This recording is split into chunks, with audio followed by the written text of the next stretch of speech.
ಜೈ ಬಾಬಾ ಸ್ವಾಮಿ. ಹಿಮಾಲಯದ ಸಮರ್ಪಣಾ ಯೋಗ ಭಾಗ 1, ಸಂಚಿಕೆ 8, ಪುಟ ಸಂಖ್ಯೆ 62.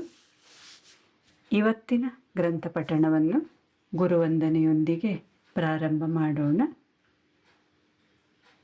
ಓಂ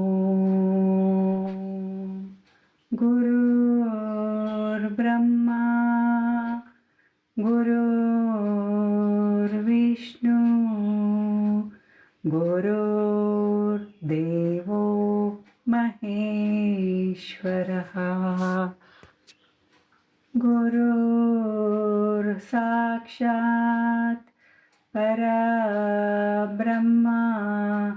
ತಸ್ಮೈ ಶ್ರೀ ಗುರುವೇ ನಮಃ.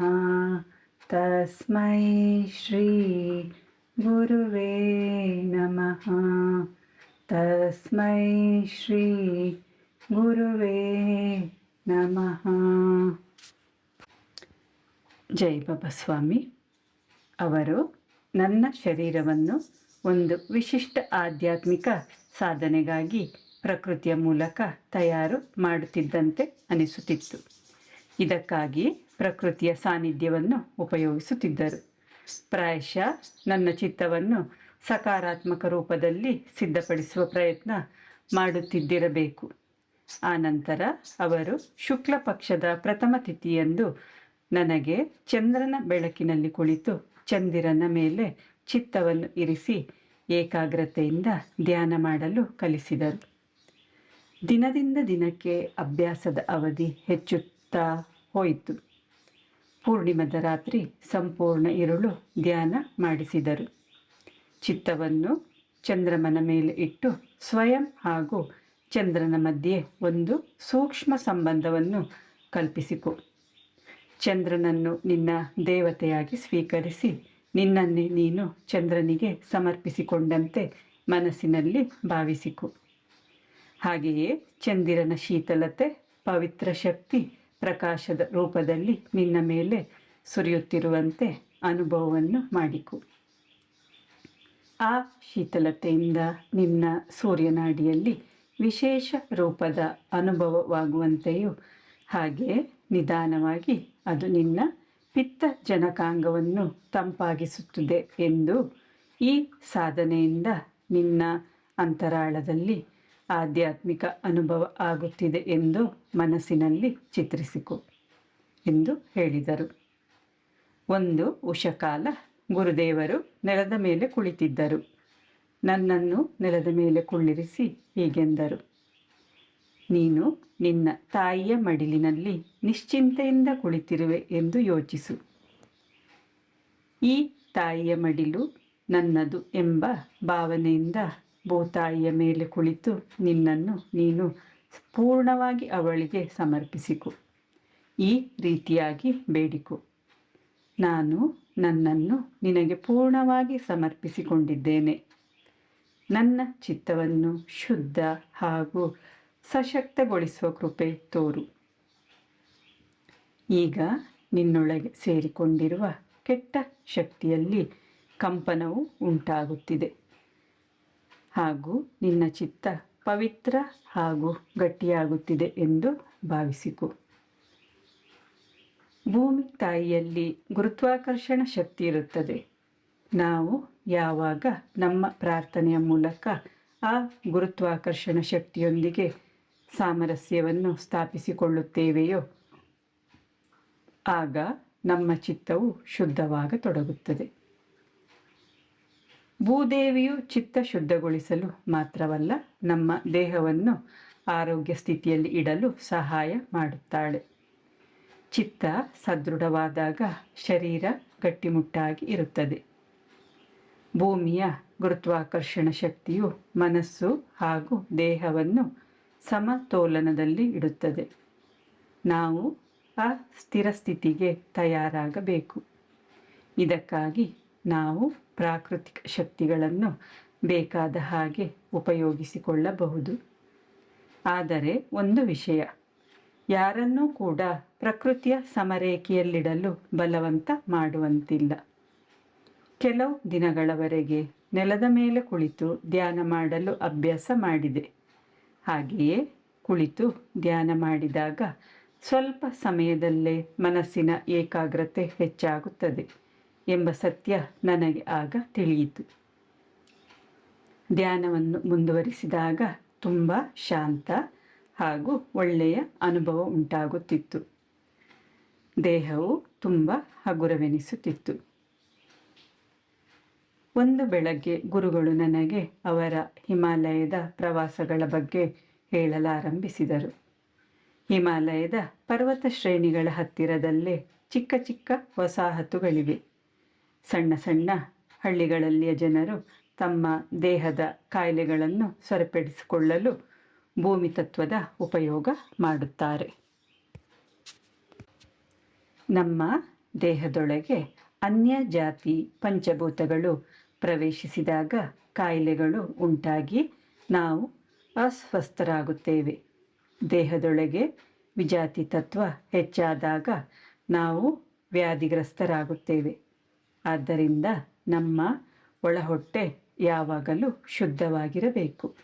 ನಮ್ಮ ಮನಸ್ಸು ಶುದ್ಧವಾಗಿರಬೇಕು.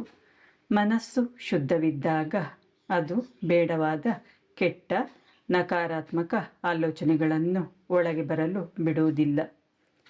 ಹಾಗೆಯೇ ಬೇಡವಾದ ಆಲೋಚನೆಗಳು ಬಾರದಿದ್ದಾಗ ಶರೀರದೊಳಗೆ ಕಾಯಿಲೆಗಳು ಬರುವುದಿಲ್ಲ.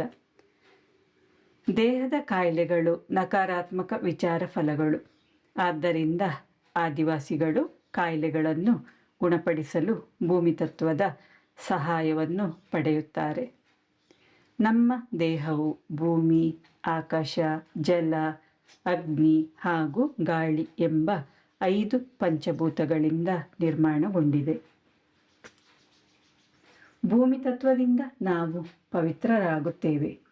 ಭೂಮಿ ತತ್ವವು ಮನಸ್ಸು ಹಾಗೂ ದೇಹವನ್ನು ಶುದ್ಧೀಕರಿಸಿ ದೇಹ ಹಾಗೂ ಚಿತ್ತಕ್ಕೆ ಸದೃಢತೆಯನ್ನು ಒದಗಿಸುತ್ತದೆ ಎಂದು ವಿವರಿಸಿದರು.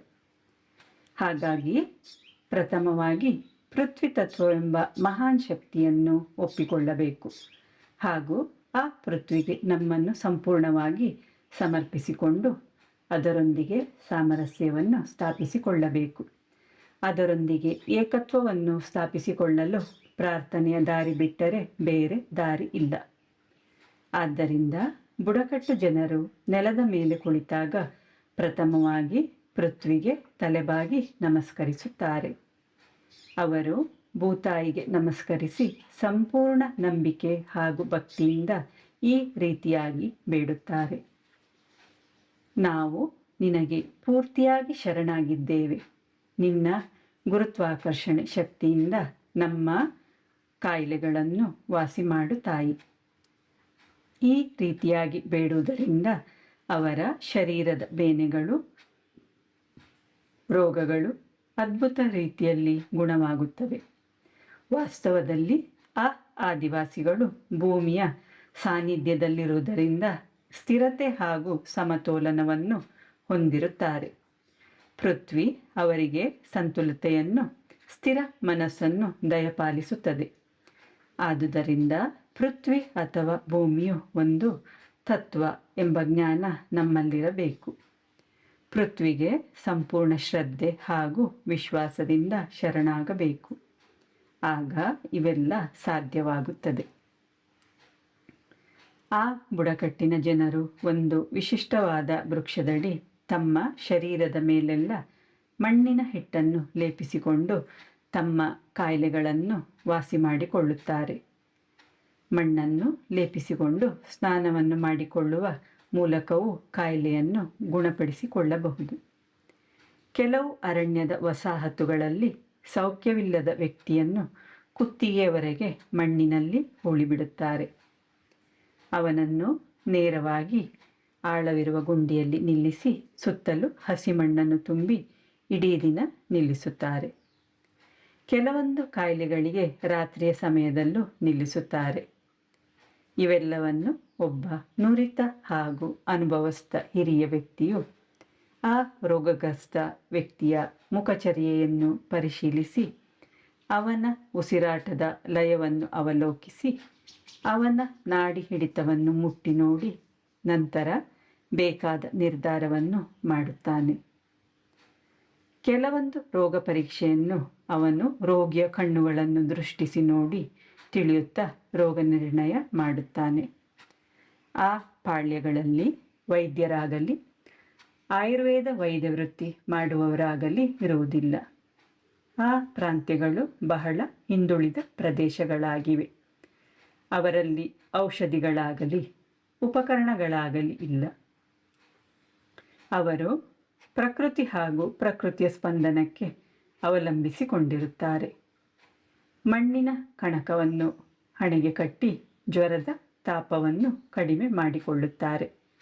ಆದರೆ ಈ ರೀತಿಯ ಪ್ರಾಕೃತಿಕ ಚಿಕಿತ್ಸಾ ವಿಧಾನದಲ್ಲಿ ರೋಗಿಗೆ ನಂಬಿಕೆ ಇರಬೇಕು. ಸಕಾರಾತ್ಮಕ ಫಲಿತಾಂಶವು ಬರಬೇಕಾದರೆ ರೋಗಿಯ ಶ್ರದ್ಧೆ ಹಾಗೂ ನಂಬಿಕೆ ಬಹಳ ಮುಖ್ಯ. ಆ ಆದಿವಾಸಿಗಳಿಗೆ ಈ ರೀತಿಯಾಗಿ ಚಿಕಿತ್ಸೆಯನ್ನು ಮಾಡಿಕೊಳ್ಳದ ವಿನಃ ಬೇರೆ ದಾರಿ ಇಲ್ಲ. ಆದ್ದರಿಂದ ಈ ರೀತಿಯಾಗಿ ಗುಣಪಡಿಸುವ ಚಿಕಿತ್ಸಾ ರೀತಿಯನ್ನು ಒಬ್ಬ ತನ್ನ ಭರವಸೆಯಿಂದ ರೂಢಿಸಿಕೊಳ್ಳಬೇಕು. ಹೀಗೆ ಈ ಶಾರೀರಿಕ ವ್ಯಾಧಿಗಳನ್ನು ಭೂಮಿ ತತ್ವದಿಂದ ವಾಸಿ ಮಾಡಬಹುದು. ನಾವು ನಮ್ಮ ಬಲ ಅಂಗೈಯನ್ನು ಚಪ್ಪಟೆಯಾಗಿ ನೆಲದ ಮೇಲೆ ಇಟ್ಟು ಕಣ್ಣು ಮುಚ್ಚಿ ಅದರ ಮೇಲೆ ಪೂರ್ಣ ಏಕಾಗ್ರತೆ ಇರಿಸಿದರೆ ಭೂಮಿಯ ಒಳಗಿನ ಗತಿವಿಧಿಗಳನ್ನು ತಿಳಿಯಬಹುದು. ಭೂಮಿಯ ಅಂತರಾಳದಲ್ಲಿ ಏನು ನಡೆಯುತ್ತಿದೆ ಎಂದು ಅರ್ಥೈಸಿಕೊಳ್ಳಬಹುದು. ಭೂಮಿಯ ಒಳಗೆ ಇರುವ ಶಬ್ದಗಳ ಹಾಗೂ ಕಂಪನಗಳ ಬಗ್ಗೆ ನಮಗೆ ಅರಿವು ಮೂಡುತ್ತದೆ. ಹೀಗೆ ಹೇಳುತ್ತಾ ಗುರುಗಳು ತಮ್ಮ ಬಲ ಅಂಗೈಯನ್ನು ನೆಲದ ಮೇಲೆ ಇಟ್ಟು ಕಣ್ಣು ಮುಚ್ಚಿ ತಮ್ಮ ಚಿತ್ತವನ್ನು ಪೂರ್ತಿಯಾಗಿ ಅದರ ಮೇಲೆ ಕೇಂದ್ರೀಕರಿಸಿ ನನಗೂ ಹಾಗೆ ಮಾಡಲು ಹೇಳಿದರು. ಮೊದಮೊದಲು ನನಗೆ ತೀರಾ ಮೃದುವಾದ ಕಂಪನದ ಅರಿವಾಗತೊಡಗಿತು. ಆದರೆ ನಂತರ ಭೂಮಿಯೊಳಗಿನ ಚಲನೆ ಮಣ್ಣಿನೊಳಗಿನ ಯಾವ ಪದರ ಯಾವ ದಿಕ್ಕಿನ ಕಡೆ ಬದಲಿಸುತ್ತಿದೆ ಎಂದು ಗೊತ್ತು ಮಾಡಬಹುದಾಗಿತ್ತು. ನನಗೆ ನಿಧಾನವಾಗಿ ಶಾಂತ ಹಾಗೂ ಸಮಾಧಾನದ ಅನುಭವವಾಗತೊಡಗಿತು. ಈ ರೀತಿಯಾದ ಒಂದು ವಿಶಿಷ್ಟ ಅನುಭವವನ್ನು ಗುರುಗಳು ನನಗೆ ಪರಿಚಯಿಸಿದರು. ನಾನು ನಿನಗೆ ಭೂಮಿಯ ಅನುಭವವನ್ನು ಮಾಡಿಸಿರುವೆ. ಇಂತಹದ್ದೇ ಅನುಭವವನ್ನು ನಾವು ಜೀವನದಲ್ಲೂ ಅನುಭವಿಸುವಾಗ ನಮ್ಮ ಚಿತ್ತವು ಪ್ರಕೃತಿಯೊಂದಿಗೆ ಲೀನವಾಗಿ ಬಿಡುತ್ತದೆ. ಇದರ ಪ್ರತಿಫಲದಿಂದ ಚಿತ್ತವು ಪ್ರಕೃತಿಮಯವಾಗಿ ವಿಶಾಲತೆಯನ್ನು ಪಡೆದುಕೊಳ್ಳುತ್ತದೆ. ಆಗ ನಾನು ಎಂಬ ಅಹಂಕಾರವು ನಮ್ಮ ಅಸ್ತಿತ್ವದಿಂದ ಬೇರ್ಪಟ್ಟು ದೂರವಾಗುತ್ತಾ ಹೋಗುತ್ತದೆ. ಭೂಮಿ ತತ್ವದೊಂದಿಗೆ ನಮ್ಮನ್ನು ಸಂಯೋಜಿಸಿಕೊಳ್ಳುವ ಪ್ರಯತ್ನದಲ್ಲಿ ನಾವು ಮಣ್ಣಿನೊಂದಿಗೆ ನಮ್ಮ ಬೇರುಗಳನ್ನು ಪೋಣಿಸಿಕೊಳ್ಳುತ್ತೇವೆ. ಯಾಕೆಂದರೆ ಮಣ್ಣು ನಮ್ಮ ಜೀವನದ ಬೇರ್ಪಡಿಸಲಾಗದ ಭಾಗವಾಗಿದೆ. ನಮ್ಮ ಸೃಷ್ಟಿ ಹಾಗೂ ಪೋಷಣೆಗೆ ಸಂಬಂಧಿಸಿದಂತೆ ಮಣ್ಣು ಮಹತ್ತರ ಪಾತ್ರವನ್ನು ವಹಿಸಿದೆ. ಜೀವನದಲ್ಲಿ ನಾವು ಅದರಿಂದ ಬೇರ್ಪಟ್ಟು ಬೇರೆಯೇ ವ್ಯಕ್ತಿತ್ವವನ್ನು ಸ್ಥಾಪಿಸಿಕೊಂಡಿದ್ದರೂ ನಮ್ಮ ಪ್ರಾಣ ಹೋದಾಗ ನಮ್ಮ ಶರೀರವನ್ನು ಮಣ್ಣು ಯಾವುದೇ ಸಂಕೋಚವಿಲ್ಲದೆ ಸ್ವೀಕರಿಸುತ್ತದೆ. ಹಾಗಾಗಿಯೇ ಮನುಷ್ಯನನ್ನು ಮಣ್ಣಿನ ಗೊಂಬೆ ಎಂದು ಕರೆಯುವುದು. ಮಣ್ಣಿನಿಂದಲೇ ನಿರ್ಮಾಣಗೊಂಡ ಈ ಶರೀರವೆಂಬ ಗೊಂಬೆಯನ್ನು ಮಣ್ಣಿಗೆ ಒಪ್ಪಿಸುತ್ತಾರೆ. ಮಣ್ಣು ಎಂಬುದು ಅಂತಿಮ ಸತ್ಯ. ಭೂಮಿಯು ಆತ್ಮಕ್ಕೆ ಶರೀರರೂಪಿ ವಾಹನವನ್ನು ದಯಪಾಲಿಸಿ ಮುಕ್ತಿಯನ್ನು ಪಡೆಯಲು ದಾರಿ ತೋರಿಸುತ್ತದೆ. ಮುಕ್ತಿ ಎಂಬುದು ಗುರಿಯಾದರೆ ಈ ಮಣ್ಣಿನ ಪ್ರತಿಮೆಯಂತಹ ಶರೀರವು ಆ ಮೋಕ್ಷದ ಮನೆಯನ್ನು ತಲುಪಲು ಒಂದು ಗಾಡಿಯಷ್ಟೇ. ಭೂಮಿಯು ಆತ್ಮಕ್ಕೆ ಈ ಮಣ್ಣಿನ ಮೂರ್ತಿಯನ್ನಿಟ್ಟು ಅದರ ಜೀವಿತ ಕಾಲದಲ್ಲಿ ಮೋಕ್ಷವನ್ನು ಪಡೆಯಲು ಈ ಸಾಧನವನ್ನು ಅನುಗ್ರಹಿಸಿದೆ. ಎಷ್ಟೆಷ್ಟೋ ಸಂತರು ಈ ಭೂಲೋಕದಲ್ಲಿ ಅವತರಿಸಿ ಕೆಲವು ವಿಶೇಷ ಸ್ಥಳಗಳನ್ನು ಪವಿತ್ರಗೊಳಿಸಿದ್ದಾರೆ. ಆ ನಂತರ ಆ ಸ್ಥಳದಲ್ಲಿ ಅವರ ಶಕ್ತಿಯ ಕಂಪನವು ಹೆಚ್ಚಾಗುತ್ತಾ ಹೋಗಿದೆ. ಸಂತರ ಇರುವಿಕೆಯಿಂದ ಅಂತಹ ವಿಶಿಷ್ಟ ಸ್ಥಳಗಳ ಪ್ರಭಾವ ವೃದ್ಧಿಯಾಗುತ್ತಾ ಹೋಗುತ್ತದೆ. ಜೈ ಬಾಬಾ ಸ್ವಾಮಿ. ಇವತ್ತಿನ ಗ್ರಂಥ ಪಠಣವನ್ನು ಮುಕ್ತಾಯಗೊಳಿಸುತ್ತಿದ್ದೇನೆ. ಈಗ ಶಾಂತಿ ಪಾಠ. ಓಂ ದ್ಯೋ ಶಾಂತಿ ಅಂತರಿಕ್ಷ ಗುಂ ಶಾಂತಿ ಪೃಥ್ವೀ ಶಾಂತಿ ಆಪಃ ಶಾಂತಿ ಔಷಧಯಃ ಶಾಂತಿ ವನಸ್ಪತಯಃ ಶಾಂತಿ ವಿಶ್ವೇ ದೇವಃ ಶಾಂತಿ ಬ್ರಹ್ಮ ಶಾಂತಿ ಸರ್ವಗುಂ ಶಾಂತಿ ಶಾಂತಿರೇವ ಶಾಂತಿ ಸಾಮಾ ಶಾಂತಿರೇಧಿ. ಓಂ ಶಾಂತಿ ಶಾಂತಿ ಶಾಂತಿ. ಸರ್ವರಿಷ್ಟ ಸುಶಾಂತಿರ್ಭವತು. ಜೈ ಬಾಬಾ ಸ್ವಾಮಿ.